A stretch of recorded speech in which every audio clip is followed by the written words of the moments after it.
ರೆಪ್ಸಿ ನಮ್ ತಂದೆ ಬಂದು ನಾನು ಈ ತರ ಕಾಲೇಜ್ ಸ್ಟಾರ್ಟ್ ಮಾಡ್ಬೇಕು ಅಂತ ಅನ್ಕೊಂತಾ ಇದ್ದೀನಿ, ಸೊ ನಂಗೆ ಸಪೋರ್ಟ್ ಮಾಡಿ ಅಂತ ಕೇಳ್ದೆ. ಸೊ ನೀನ್ ಟ್ಯೂಷನ್ಸ್ ಮಾಡ್ತಾ ಇದೀಯಾ, ಬೆಳಿಗ್ಗೆ ಆಫೀಸ್ಗೆ ಹೋಗ್ತಾ ಇದೀಯಾ, ಸಾಕಷ್ಟಲ್ಲೇ ಇರು ಅಂತ ಹೇಳಿದ್ರು. PU ಕಾಲೇಜ್ 40 ಜನದಿಂದ ಸ್ಟಾರ್ಟ್ ಮಾಡಿದ್ವಿ ಫಸ್ಟ್ ಬ್ಯಾಚ್ ಅಲ್ಲಿ. ಈಗ ಒಂದು 300 ಸ್ಟೂಡೆಂಟ್ಸ್ ರೀಚ್ ಆಗಿದೆ. Degree college initial first batch ಅಲ್ಲಿ 8-10 ಜನ ಇದ್ರು, ಈಗ ಕ್ಲೋಸ್ ಟು 200 ರೀಚ್ ಆಗಿದ್ದಾರೆ. ಇಯರ್ಸ್ ಅಲ್ಲಿ ಓವರ್ ಆಲ್ ನಮ್ಮ ಜೈ ಹಿಂದ್ ಗ್ರೂಪ್ ಆಫ್ ಇನ್ಸ್ಟಿಟ್ಯೂಷನ್ಸ್ ಇಂದ 15,000 ಸ್ಟೂಡೆಂಟ್ಸ್ ಗೆ ನಾವು ಕೋಚ್ ಮಾಡಿದೀವಿ.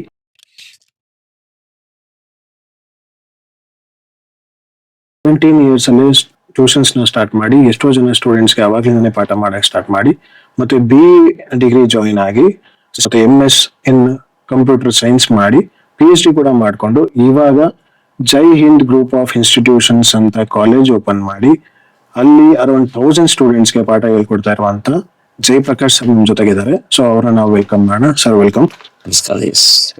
ಇವಾಗ ನಿಮ್ಮ ಜೈ ಹಿಂದ್ ಗ್ರೂಪ್ ಆಫ್ ಇನ್ಸ್ಟಿಟ್ಯೂಷನ್ಸ್ ಬಗ್ಗೆ ಒಂದ್ ಸ್ವಲ್ಪ ನೀವು ನಿಮ್ ಕಡೆಯಿಂದ ಹೇಳಿದ್ರೆ. ಸೊ ನಮ್ಮ ಜೈ ಹಿಂದ್ ಗ್ರೂಪ್ ಆಫ್ ಇನ್ಸ್ಟಿಟ್ಯೂಷನ್ಸ್ ಬಂದು 2006 ಅಲ್ಲಿ ಪ್ರಾರಂಭ ಮಾಡಿತ್ತು. ಸೊ ನನ್ನ ಒಂದು 17 ಇಯರ್ಸ್ ನೀವ್ ಹೇಳಿದ್ರಲ್ಲ, ಸೊ ಸೆಕೆಂಡ್ PU ಆಗ್ತಾನೆ ಕಂಪ್ಲೀಟ್ ಮಾಡಿದ್ದೆ. ಸೊ ಮನೆಯಲ್ಲಿ ಟೈಮ್ ವೇಸ್ಟ್ ಮಾಡಬಾರ್ದು ಅಂತ ನಮ್ ತಂದೆ ತಾಯಿಗೆ ಈ ರಜಾ ಬಂತು ಟೈಮ್ ವೇಸ್ಟ್ ಮಾಡ್ತಾರೆ, ಸೊ ಟೈಮ್ ವೇಸ್ಟ್ ಮಾಡಬಾರ್ದು ಅಂತ ನಮ್ ತಂದೆ ಫ್ರೆಂಡ್ಸ್ ಮಕ್ಕಳನ್ನ 4 ಜನನ ನನಗೆ ಟ್ಯೂಷನ್ಸ್ ಮಾಡ್ಲಿಕ್ಕೆ ಇದ್ ಮಾಡಿದ್ರು. ಸೊ ಆಗ ನನ್ನ ಟ್ಯೂಷನ್ ಜರ್ನಿ ಸ್ಟಾರ್ಟ್ ಆಗಿತ್ತು.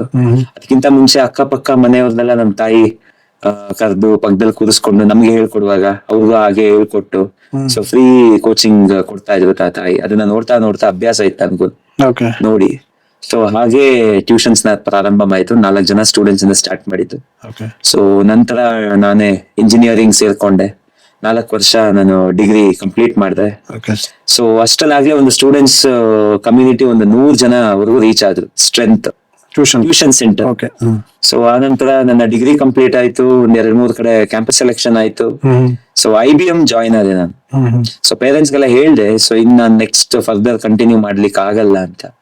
ಸೊ ಪೇರೆಂಟ್ಸ್ ಇಲ್ಲ ಸರ್, ಯಾವ್ದೇ ಕಾರಣಕ್ಕೂ ನೀವು ಸ್ಟಾಪ್ ಮಾಡೋ ಹಾಗಿಲ್ಲ, ಸೊ ನಮ್ ಸ್ಟೂಡೆಂಟ್ಸ್ ನೀವು ಬಿಡೋ ಹಾಗಿಲ್ಲ, ನಾವು ಟೈಮಿಂಗ್ ಬೇಕಾದ್ರೆ ಏನಾದ್ರು ಅಡ್ಜಸ್ಟ್ ಮಾಡ್ಕೊಂಡು ಫ್ಲೆಕ್ಸಿಬಲ್ ಆಗಿರ್ತೀವಿ, ನಿಮ್ಗೆ ಯಾವಾಗ ಫ್ರೀ ಆಗುತ್ತೆ ಆ ಟೈಮಲ್ಲಿ ನಮ್ ಮಕ್ಳಿಗೆ ಹೇಳ್ಕೊಡಿ ಇದ್ ಮಾಡಿದ್ರು, ಸಪೋರ್ಟ್ ಮಾಡಿದ್ರು. ಸರಿ ಓಕೆ ನೋಡೋಣ ಎಲ್ಲಿವರೆಗೂ ನಡೆಯುತ್ತೆ, ದೇವರ ಆಶೀರ್ವಾದ ಅನ್ಕೊಂಡು ಹಾಗೆ ಕಂಟಿನ್ಯೂ ಮಾಡಿದೆ. ಸೊ IBM ಅಲ್ಲಿ 9 ಇಯರ್ಸ್ ಕೆಲಸ ಮಾಡಿದೆ.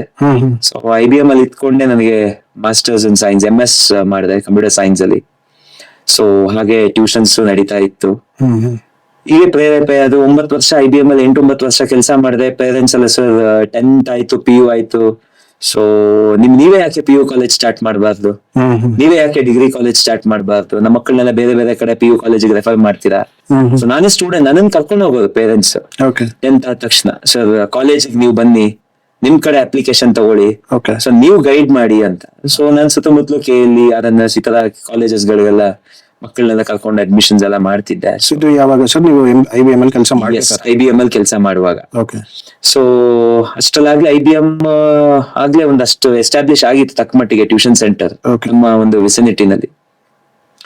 ಸೊ ಹಾಗೆ ಪೇರೆಂಟ್ಸ್ ಎಲ್ಲ ನನ್ಗೆ ಪ್ರೇರೇಪಿಸಿ ನಮ್ ತಂದೆ ಬಂದು ನಾನು ಈ ತರ ಕಾಲೇಜ್ ಸ್ಟಾರ್ಟ್ ಮಾಡ್ಬೇಕು ಅಂತ ಅನ್ಕೊಂತಾ ಇದ್ದೀನಿ, ಸೊ ನಂಗೆ ಸಪೋರ್ಟ್ ಮಾಡಿ ಅಂತ ಕೇಳ್ದೆ. ಸೊ ನೀನ್ ಟ್ಯೂಷನ್ಸ್ ಮಾಡ್ತಾ ಇದೀಯಾ, ಬೆಳಿಗ್ಗೆ ಆಫೀಸ್ಗೆ ಹೋಗ್ತಾ ಇದೀಯಾ, ಸಾಕಷ್ಟಲ್ಲೇ ಇರು ಅಂತ ಹೇಳಿದ್ರು. ಕಾಲೇಜ್ ಸ್ಟಾರ್ಟ್ ಮಾಡೋದು ನಮ್ಮ ಮನೆಯಲ್ಲಿ ಯಾರಿಗೂ ಏನ್ ಬ್ಯಾಕ್ ಗ್ರೌಂಡ್ ಇಲ್ಲ, ಯಾರು ಎಜುಕೇಶನಲ್ ಸ್ಕೂಲ್ಸ್ ಆಗಿ ಕಾಲೇಜಸ್ ಆಗಿ ಎಲ್ಲೂ ವರ್ಕ್ ಮಾಡ್ತಿಲ್ಲ. ಫಾದರ್ ಬಂದು ಪೊಲೀಸ್ ಡಿಪಾರ್ಟ್ಮೆಂಟ್ ಅಲ್ಲಿ ಏನೋ ವರ್ಕ್ ಮಾಡ್ತಿದ್ರು. Middle class family. ಸೊ ಈ ತರ ಕಾಲೇಜ್ ಅಂತಂದ್ರೆ 1 ಎಕರೆ 2 ಎಕರೆಯಲ್ಲಿ ದೊಡ್ಡ ಜಾಗ ಇರ್ಬೇಕು, ಬ್ಯಾಂಗ್ಳೂರಲ್ಲಿ ಅದನ್ನು ದೊಡ್ಡ ಜಾಗ ಇರ್ಬೇಕು, ಅದರದ್ದೇ ಆದಂತ ಒಂದು ಎಕ್ಸ್ಪೀರಿಯನ್ಸ್ ಇರ್ಬೇಕು ನಡ್ಸೋದಕ್ಕೆ ಎಲ್ಲ. ಸೊ ಅದ್ ಯಾವ್ದೂ ಇಲ್ಲ, ಬ್ಯಾಕ್ ಗ್ರೌಂಡೇ ಇಲ್ಲ ಮನೆಯಲ್ಲಿ ಯಾರ್ದು. ಸುಮ್ನೆ ನೀನ್ ಆರಾಮಾಗಿ IBM ಹೋಗ್ತಿದ್ಯಾ, ಮನೆಯಲ್ಲಿ ಸಂಜೆ ಬಂದು ಟ್ಯೂಷನ್ಸ್ ಮಾಡ್ತಾ ಇದೀಯಾ, ಸೊ ಸಾಕಷ್ಟಲ್ಲೇ ಇರು ಅಂತ. ಸೊ ತಂದೆನೂ ತುಂಬಾ ಸಪೋರ್ಟ್ ಮಾಡಿದ್ರು ತಂದೆ ತಾಯಿ.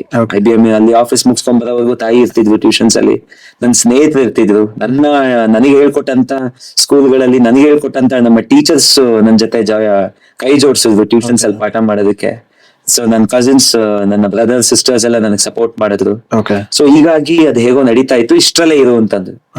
ಸೊ ಅಷ್ಟ್ರಲ್ಲಿ ನಾನು ಸುಮ್ನಾದೆ. ಹಾಗೆ ನಮ್ ತಂದೆ ಹೊರಗಡೆ ಎಲ್ಲ ವಿಚಾರಿಸಿದ್ರು, ಹೇಗೆ ನಮ್ದು ಮಗ ಈ ತರ ಹೇಳ್ತಿದ್ದಾನೆ, ಸೊ ನಾವ್ ಈ ತರ ಎಲ್ಲ ದುಡ್ಡು ಮಾಡಿಲ್ಲ, ಒಂದು ಕಾಲೇಜ್ ಎಲ್ಲ ಸ್ಟಾರ್ಟ್ ಮಾಡೋ ತರ ಎಲ್ಲ, ಬಟ್ ಅವ್ನ್ಗ ಇಂಟ್ರೆಸ್ಟ್ ಇದೆ ಅಂತ. ಸೊ ಅದೇ ಒಂದ್ ಸ್ವಲ್ಪ ಕೆಲವು ದಿನದಲ್ಲಿ ನೋಡಿ ಅಪ್ಲಿಕೇಶನ್ ಹಾಕು ನೋಡೋಣ ಅಂತಂದ್ರು. ಹೀಗೆ ನಮ್ ತಂದೆಗೆ ಸಪೋರ್ಟ್ ಇದಂತವ್ರು ಕೆಲವರೆಲ್ಲ ಸಪೋರ್ಟ್ ಮಾಡಿದ್ರು. ಸೊ ಮಿನಿಸ್ಟರ್ IAS ಆಫೀಸರ್ಸ್ ನೆಲ್ಲ ಸ್ವಲ್ಪ ಮೀಟ್ ಮಾಡಿದ್ವಿ. ಸೊ ಮೀಟ್ ಮಾಡಿ ನಮ್ಮ ಅಪ್ಲಿಕೇಶನ್ ಎಲ್ಲ ನೋಡಿದ್ರು. ನನ್ನ ಒಂದು ಕಾನ್ಸೆಪ್ಟ್ ಎಲ್ಲ ಅವ್ರಿಗೆ ಎಕ್ಸ್ಪ್ಲೈನ್ ಮಾಡಿದೆ. ಆಯ್ತಪ್ಪ ನಿಮ್ಗೆ ಸಪೋರ್ಟ್ ಮಾಡ್ತೀವಿ, ನೀವು ಮಾಡಿ, ಸಣ್ಣದಿಂದನೇ ಸ್ಟಾರ್ಟ್ ಮಾಡ್ಬೇಕು ಅಂತ ಅವತ್ತಿದ್ದಂತ ಮಿನಿಸ್ಟರ್ ಆಗ್ಲಿ IAS ಆಫೀಸರ್ಸ್ ಆಗ್ಲಿ ನಮ್ ತಂದೆ ಅವರ ಒಂದು ಒಳ್ಳೆ ಕೆಲಸ ಮಾಡಿದ್ರಲ್ಲ ಸಮಾಜದಲ್ಲಿ, ಅದನ್ನ ಗುರ್ತಿಸಿ ಮತ್ತೆ ಪ್ಲಸ್ ನನಗಿರಂತ ಟ್ಯಾಲೆಂಟ್ ನ ಗುರ್ತಿಸಿ PU ಕಾಲೇಜ್ ಪ್ರಾರಂಭ ಮಾಡೋದಕ್ಕೆ ಪರ್ಮಿಷನ್ ಸಿಕ್ತು. ಸೊ IBM ನಾನು ಬಿಟ್ಟೆ ಅಲ್ಲಿಗೆ. ಸೊ PU ಕಾಲೇಜ್ ಸ್ಟಾರ್ಟ್ ಮಾಡಿದೆ. 40 ಸ್ಟೂಡೆಂಟ್ಸ್ ಇಂದ ಸ್ಟಾರ್ಟ್ ಮಾಡಿದ್ದು PU ಕಾಲೇಜ್. ಸೊ ಇವತ್ತೊಂದು 300 ಸ್ಟೂಡೆಂಟ್ಸ್ ವರೆಗೂ ರೀಚ್ ಆಗಿದ್ದೀವಿ. ಸೊ PU ಕಾಲೇಜ್ ನಡೀತಾ ಇತ್ತು. ಸೊ PU ಆದ್ಮೇಲೆ ಯಾಕೆ ನೀವೇ ಡಿಗ್ರಿ ಮಾಡಿ ಅಂತ ಪೇರೆಂಟ್ಸ್ ಸ್ಟೂಡೆಂಟ್ಸ್ ನನಗೆ ಇದ್ ಮಾಡಿದ್ರು. ಸೊ ಹಾಗೆ 2018-19 ಅಲ್ಲಿ ಈ ಕೋವಿಡ್ ಬರೋ ಒಂದೂವರೆ ವರ್ಷದಿಂದ ಡಿಗ್ರಿ ಪ್ರಾರಂಭ ಮಾಡೋದಕ್ಕೆ ಪ್ರೇರೇಪಿಸಿದ್ರು. ಸೊ ಅದೇ ತರ ಡಿಗ್ರಿನೂ ಸಹ ಗವರ್ಮೆಂಟ್ ರೂಲ್ಸ್ ಪ್ರಕಾರ ಅಪ್ಲೈ ಮಾಡಿ ಎಲ್ಲ ಮಾಡಿ ಸೊ ಬ್ಯಾಂಗ್ಳೂರ್ ಯೂನಿವರ್ಸಿಟಿಯಿಂದ ಡಿಗ್ರಿ ಕಾಲೇಜು ಸಹ ಸ್ಟಾರ್ಟ್ ಮಾಡಿದ್ವಿ. ಸೊ ಟ್ಯೂಷನ್ಸ್ ಈಗಾಗಲೇ 19 ವರ್ಷ ಆಗಿದೆ. ಸೊ 4 ಜನ ಸ್ಟಾರ್ಟ್ ಮಾಡಿದ್ದು ಈಗ ಅರೌಂಡ್ 1000 ಹತ್ರವರೆಗೂ ರೀಚ್ ಆಯ್ತು tuition centre. So PU college 40 ಜನದಿಂದ ಸ್ಟಾರ್ಟ್ ಮಾಡಿದ್ವಿ ಫಸ್ಟ್ ಬ್ಯಾಚ್ ಅಲ್ಲಿ. ಈಗ ಒಂದು 300 ಸ್ಟೂಡೆಂಟ್ಸ್ ರೀಚ್ ಆಗಿದೆ. Degree college initial first batch ಅಲ್ಲಿ 8-10 ಜನ ಇದ್ರು, ಈಗ ಕ್ಲೋಸ್ ಟು 200 ರೀಚ್ ಆಗಿದ್ದಾರೆ. ಸೊ ಈ 19 ವರ್ಷದಲ್ಲಿ ಅಂದ್ರೆ ನಾನು 17 ವರ್ಷ ಇದ್ದಾಗ ಸ್ಟಾರ್ಟ್ ಮಾಡಿದ್ದು, ಈಗ 19 ವರ್ಷ ಆಗಿದೆ. ಈಗ 20ನೇ ವರ್ಷಕ್ಕೆ ಈ ವರ್ಷ ಕಾಲಿಡ್ತಾ ಇದೀವಿ. ಈ 19 ಇಯರ್ಸ್ ಅಲ್ಲಿ ಓವರ್ ಆಲ್ ನಮ್ಮ ಜೈ ಹಿಂದ್ ಗ್ರೂಪ್ ಆಫ್ ಇನ್ಸ್ಟಿಟ್ಯೂಷನ್ಸ್ ಇಂದ 15,000 ಸ್ಟೂಡೆಂಟ್ಸ್ ಗೆ ನಾವು ಕೋಚ್ ಮಾಡಿದೀವಿ. SSLC, first PU, second PU, degree over all ಎಲ್ಲ ಸೇರಿ ಒಂದು 15,000 ಸ್ಟೂಡೆಂಟ್ಸ್ ನಮ್ಮಲ್ಲಿ ಕಲ್ತು ಹೊರಗಡೆ ಹೋಗಿದ್ದಾರೆ, ಒಳ್ಳೊಳ್ಳೆ ಹುದ್ದೆಗಳಲ್ಲಿದ್ದಾರೆ. ಒಳ್ಳೊಳ್ಳೆ ಈಗಾಗಲೇ MS ಅಬ್ರಾಡ್ ಅಲ್ಲಿ ಅಥವಾ ನಮ್ಮ ಇಂಡಿಯಾ ಭಾರತ ದೇಶದಲ್ಲಿ ಕರ್ನಾಟಕದಲ್ಲಿ ಒಳ್ಳೊಳ್ಳೆ ಡಿಗ್ರಿ ಮಾಡಿ ಒಳ್ಳೊಳ್ಳೆ ಕಡೆ ಲೈಫ್ ಸೆಟಲ್ ಮಾಡ್ಕೊಂಡು ಹೋಗ್ತಾ ಇದ್ದಾರೆ. ಇವಾಗ ಗ್ರೂಪ್ ಆಫ್ ಇನ್ಸ್ಟಿಟ್ಯೂಷನ್ ಓನರ್ ಅಂತ ಇರೋ. So how proud. ಇವಾಗ ಏನ್ ಡಿಫ್ರೆನ್ಸ್ ನಿಮ್ಗೆ ಅನಿಸ್ತಾ ಇದೆ ಕಾರ್ಪೊರೇಟ್ ಕಂಪ್ನಿಗೂ ಇದಕ್ಕೂ? ಸರ್ ನಾನು ಕಾರ್ಪೊರೇಟ್ ಅಲ್ಲಿ ವರ್ಕ್ ಮಾಡಿದ್ದು ಒಂದು ಪ್ಲಸ್ ಪಾಯಿಂಟ್ ಇದೆ, ಅಡ್ವಾಂಟೇಜ್ ಇದ್ದೇ ಇದೆ. ಕಾರ್ಪೊರೇಟ್ ನಾನು IBM ಅಲ್ಲಿ ನಾನು ಕಲ್ತಿದ್ದೆ ಡಿಸಿಪ್ಲಿನ್. ಸೊ ಕಾರ್ಪೊರೇಟ್ ಕಲ್ಚರ್ ಆ ಒಂದು ಡಿಸಿಪ್ಲಿನ್ ನನಗೆ IBM ಕಲಿಸಿದ್ದು. ಸೊ ಇಂಗ್ಲಿಷ್ ಕಮ್ಯುನಿಕೇಶನ್ ಆಗಿರ್ಬೋದು. ಇನಿಷಿಯಲಿ ನಾನು IBM ಸೇರಿದಾಗ 2007-8-9 ಆ ಟೈಮಲ್ಲಿ ಸೊ US ಕ್ಲೈಂಟ್ಸ್ ಜೊತೆ ಮಾತಾಡುವಾಗ ನಮ್ಗೆ ಇಂಗ್ಲಿಷ್ ಕಮ್ಯುನಿಕೇಶನ್ ಇಂಗ್ಲಿಷ್ ಮೀಡಿಯಮೇ ಬರ್ತಿತ್ತು. ಬಟ್ ಆ US ಕ್ಲೈಂಟ್ಸ್ ಜೊತೆ ಇಂಟ್ರಾಕ್ಟ್ ಮಾಡಿ ಆ ಇಂಗ್ಲಿಷ್ ಅರ್ಥ ಮಾಡ್ಕೊಳ್ಳೋ ಸ್ವಲ್ಪ ಆ ಒಂದು ಆಕ್ಸೆಂಟ್, ಆ ಆಕ್ಸೆಂಟ್ ಅರ್ಥ ಮಾಡ್ಕೊಳ್ಳೋಕೆ ಸ್ವಲ್ಪ ಕೆಲವು ತಿಂಗಳುಗಳೇ ಆಯ್ತು. ಬಟ್ ಆ ಒಂದು ಇಂಗ್ಲಿಷ್ ಕಮ್ಯುನಿಕೇಶನ್ ಇಂದ ಹಿಡಿದು US ಕ್ಲೈಂಟ್ಸ್ ಆಗ್ಲಿ UK ಕ್ಲೈಂಟ್ಸ್ ಆಗಿರ್ಬೋದು, ಆ ಒಂದು ಡಿಸಿಪ್ಲಿನ್, ವರ್ಕ್, ರಿಪೋರ್ಟ್ಸ್ ರೆಡಿ ಮಾಡೋದು, ಮತ್ತೆ ಒಂದು ಆನ್ ಟೈಮ್ ಕಂಪ್ಲೀಟ್ ಮಾಡೋದು, ಪ್ರತಿ ಒಂದೂನು ನಾನು IBM ಇಂದ ಕಲ್ತಿದ್ದು. ಸೊ ಅದನ್ನ ನನ್ನ ಸ್ಟೂಡೆಂಟ್ಸ್ ಗೆ ಬಂದು ಈವ್ನಿಂಗ್ ನಾನು ಪಾಠ ಮಾಡುವಾಗ ಸೊ 10th ಮಕ್ಳಾಗಿರ್ಬೋದು, PU ಮಕ್ಳಾಗಿರ್ಬೋದು, ಸೊ ಫರ್ದರ್ ನೀವು ಡಿಗ್ರಿ, ಸೊ ನಿಮ್ಗೆ ಏನ್ ಪ್ಯಾಷನ್ ಇದೆ, ಇಂಜಿನಿಯರಿಂಗ್ ಅಥವಾ ಮೆಡಿಕಲ್ ಏನೇ ಇದ್ರು ಅಲ್ಲಿ ಡಿಸಿಪ್ಲಿನ್ ಇರಲೇಬೇಕು. ಸೊ ಆಗಾನೇ ನಾನೊಂದು 3/4 ಗಂಟೆ ಪಾಠ ಮಾಡ್ತಿದ್ದೆ, 1/4 ಗಂಟೆ ನಾನು ನಮ್ಮ ಕಾರ್ಪೊರೇಟ್ ಕಲ್ಚರ್ ಯಾವ ರೀತಿ ಇರುತ್ತೆ, ಹೇಗ್ ಕೆಲಸ ಮಾಡ್ತೀವಿ, ಸೊ ನಮ್ಗೆ work from home option, flexibility ಯಾವ ರೀತಿ ಇರುತ್ತೆ, ಸೊ ನಮ್ಗೆ ಯಾವ ರೀತಿ ನೆಕ್ಸ್ಟ್ ಲೆವೆಲ್ಗೆ ಪ್ರಮೋಷನ್ ಪ್ರತಿಯೊಂದು ಯಾವ ರೀತಿ ನಡೆಯುತ್ತೆ, ಪ್ರತಿಯೊಂದು ಮಕ್ಕಳಿಗೆ ನಾನು ಆಗ್ಲಿಂದಾನೇ ಅವ್ರಿಗೆ ತುಂಬ್ತಾ ಇದ್ದೆ. ಸೊ ಎಜುಕೇಶನ್ ಬಗ್ಗೆ ಆಗ್ಲಿಂದ ಎಜುಕೇಶನ್ ಇದ್ರೆ ಯಾವ ರೀತಿ ಆಗ್ತದೆ ಅಂತ ಹೇಳ್ತಾ ಬರ್ತಿದ್ದೆ. ಸೊ ನನಗೆ ತುಂಬಾ ಪ್ರೌಡ್ ಇದೆ, ಯಾಕಂದ್ರೆ ನನಗೆ ಯಾವ್ದು ಎಜುಕೇಶನಲ್ ಸೆಕ್ಟರ್ ಅಲ್ಲಿ ವರ್ಕ್ ಮಾಡಿರೋ ಬ್ಯಾಕ್ ಗ್ರೌಂಡ್ ಇಲ್ಲ. ಸೊ ತಂದೆ ತಾಯಿ ಸಹ ಎಲ್ಲೂ ವರ್ಕ್ ಮಾಡಿರೋ ಬ್ಯಾಕ್ ಗ್ರೌಂಡ್ ಇಲ್ಲ. ಇದು ಹೇಳ್ಬೇಕಂದ್ರೆ ಇದು ಕಂಪ್ಲೀಟ್ಲಿ ನಾನು ಇವತ್ತು ನಾನು ಗ್ರೂಪ್ ಆಫ್ ಇನ್ಸ್ಟಿಟ್ಯೂಷನ್ ಸ್ಟಾರ್ಟ್ ಮಾಡ್ತೀನಿ, ಆ ಗ್ರೂಪ್ ಆಫ್ ಇನ್ಸ್ಟಿಟ್ಯೂಷನ್ಸ್ ಆಗುತ್ತೆ, ಎಜುಕೇಶನ್ ಇನ್ಸ್ಟಿಟ್ಯೂಷನ್ ನಡೆಸ್ತೀನಿ, ನಾನು ಇವಾಗ ಒಬ್ಬ ಮ್ಯಾನೇಜಿಂಗ್ ಡೈರೆಕ್ಟರ್ ಆಗಿ ನಾನು ಸೇವೆ ಸಲ್ಲಿಸ್ತೀನಿ ಅನ್ನೋದು ನನಗೆ ಸೀರಿಯಸ್ಲಿ ಗೊತ್ತಿಲ್ಲ. ಅಂದ್ರೆ ನಿನ್ ರಜದಲ್ಲಿ ಟೈಮ್ ವೇಸ್ಟ್ ಮಾಡಬಾರ್ದು ಸೆಕೆಂಡ್ PU ಆದ್ಮೇಲೆ ಅಂತ ಹೇಳಿ ನನ್ಗೆ ಒಂದ್ 2-4 ಜನ ಅವ್ರ ಫ್ರೆಂಡ್ಸ್ ಮಕ್ಕಳನ್ನ ಕರ್ಕೊಂಡ್ಬಂದ್ ನನ್ನ ಹತ್ರ ಬಿಟ್ರು. ಅನ್ಕೊಂಡೆ ನನ್ಗೆ ರಜದಲ್ಲೂ ನಮ್ಮ ಅಪ್ಪ ಬಿಡಲ್ವಲ್ಲಪ್ಪ, ಫ್ರೀ ಆಗಿರಕ್ ಬಿಡಲ್ಲ, ಆ ರೀತಿ ಅನ್ಕೊಂಡೆ ನಾನು. ಅದಿನ್ನೂ ನಂಗೆ ಚೆನ್ನಾಗಿ ನೆನಪಿದೆ. ಬಟ್ ಇವತ್ತು ಆ 2-4 ಸ್ಟೂಡೆಂಟ್ಸ್ 15,000 ಸ್ಟೂಡೆಂಟ್ಸ್ಗೆ ನಾನು ಇವತ್ತು ಮೆಂಟರ್ ಮಾಡ್ತೀನಿ ಅನ್ನೋದು ನಾನು ಕನ್ಸಲ್ಲೂ ಅನ್ಕೊಂಡಿರ್ಲಿಲ್ಲ. ನನ್ ಡೆಸ್ಟಿನಿ ಇವತ್ತು ಇಲ್ಲಿಗೆ ರೀಚ್ ಆಗುತ್ತೆ ಅನ್ನೋದು ಗೊತ್ತಿಲ್ಲ. ಬಟ್ ಡಿಸಿಪ್ಲಿನ್ ಮತ್ತೆ ಏನೇ ಮಾಡಿದ್ರು ಆ ಒಂದು ಕಮಿಟ್ಮೆಂಟ್ ಮತ್ತೆ ಹಾರ್ಡ್ ವರ್ಕ್ ಮತ್ತೆ ನಾವು ಪಾಸಿಟಿವ್ ಆಗಿರ್ಬೇಕು ಎನಿ ಟೈಮ್. ಸೊ ಪಾಸಿಟಿವ್ ಆಗಿದ್ರೆ 100% ಅಚೀವ್ ಮಾಡ್ಬೋದು. I am really very proud and okay it's all blessings of god and blessings of my parents. Okay so ಅವ್ರಿಗೆ ಮಾಡಿದ ಆಶೀರ್ವಾದ. ತುಂಬಾ ಖುಷಿ ಆಗಿದ್ದಾರೆ ಅಂತ ಅನ್ಸುತ್ತೆ. ಎಸ್, ಪೇರೆಂಟ್ಸ್ ಗೆ ಖುಷಿ ಆಗಿರುತ್ತೆ, ನಮ್ಮಿಂದ ಅವ್ರಿಗೆ ಏನು ಸಮಸ್ಯೆ ಇಲ್ಲ. ಓಕೆ. ಸೊ ಚೆನ್ನಾಗಿ ಬೆಳೆದಿದೀವಿ, ಆಬ್ವಿಯಸ್ಲಿ ಖುಷಿಯಾಗಿರ್ತಾರೆ.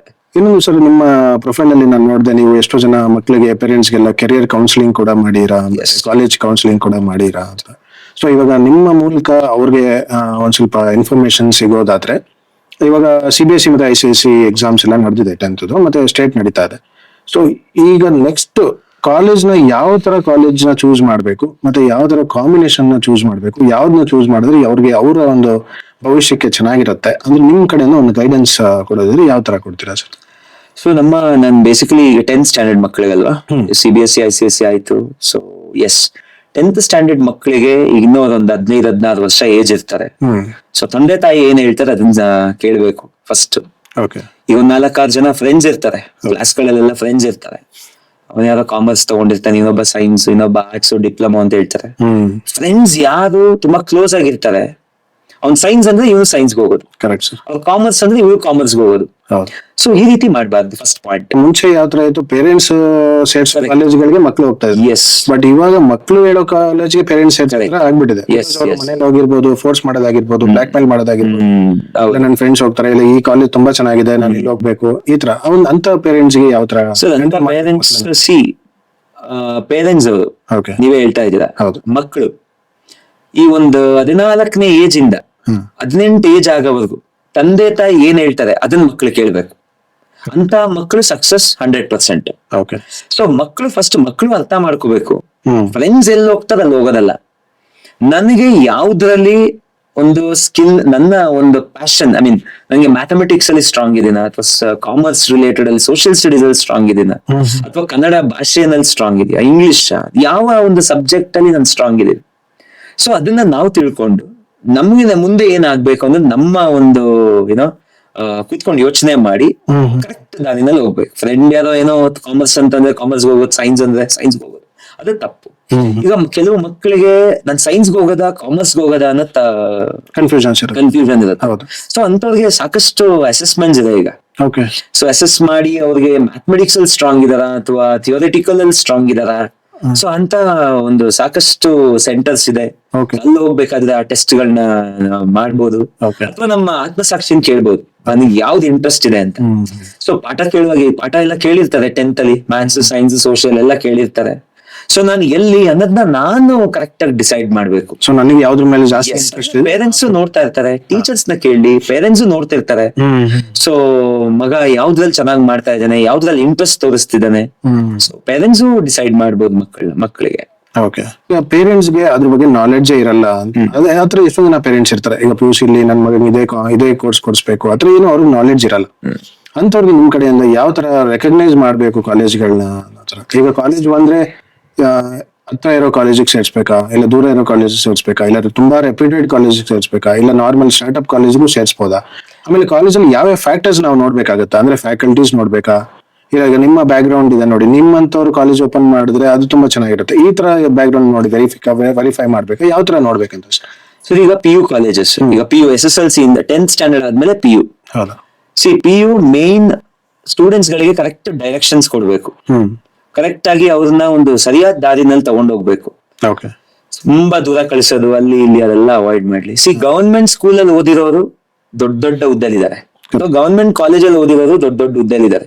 ಈಗ ನಮ್ದು ಕಾಲೇಜ್ ಇದೆ ಅಂತ ನಮ್ ಕಾಲೇಜ್ಗೆ ಬಂದು ಅಡ್ಮಿಷನ್ ಮಾಡಿ ಅಂತ ನಾನು ಹೇಳಲ್ಲ, ಕರೆಕ್ಟ್ ಅಲ್ವಾ? ಸೊ ಪೇರೆಂಟ್ಸ್ ಮಕ್ಕಳನ್ನ ಅವ್ರು ಹೇಗಿದ್ದಾರೆ, ಅವ್ರದ್ದು ಬೆಳಗ್ಗೆಯಿಂದ ರಾತ್ರಿವರೆಗೆ ಹೇಗಿದೆ ಅವ್ರ ಮೂಮೆಂಟ್ಸ್, ಯಾವ ರೀತಿ ಅವರು ದಾರಿ ಯಾವ ರೀತಿ ಹೋಗ್ತಿದೆ ಅದ್ರ ಮೇಲೆ ಅಬ್ಸರ್ವೇಷನ್ ಇಟ್ಕೋಬೇಕು.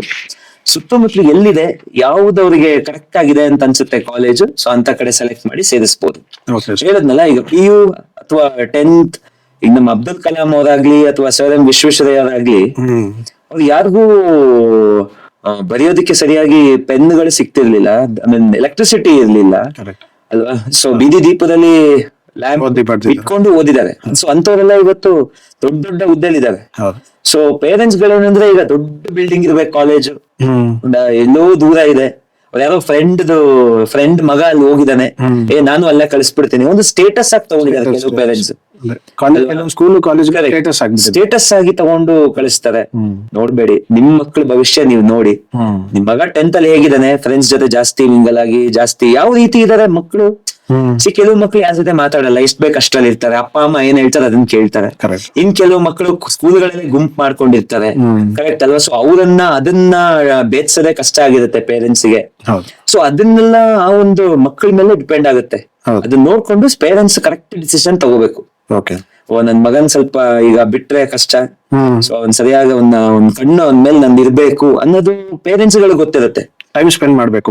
ಎಸ್, ಜಾಸ್ತಿ ಟೈಮ್ ನ ಸ್ಪೆಂಡ್ ಮಾಡ್ಬೇಕು. ಮತ್ತೆ ಮಕ್ಕಳನ್ನ ತುಂಬಾ ನಂಬಾರ್ದು, ಯಾಕೆಂದ್ರೆ ಮಕ್ಕಳನ್ನ ನಂಬ್ಲಿ, ಬಟ್ ಆ ಏಜ್ ಇದೆಯಲ್ಲ ಅದನ್ನ ನಂಬೋ ಆಗಿಲ್ಲ. ಒಂದ್ 18-19 ಕ್ರಾಸ್ ಆಗ್ಬೇಕು.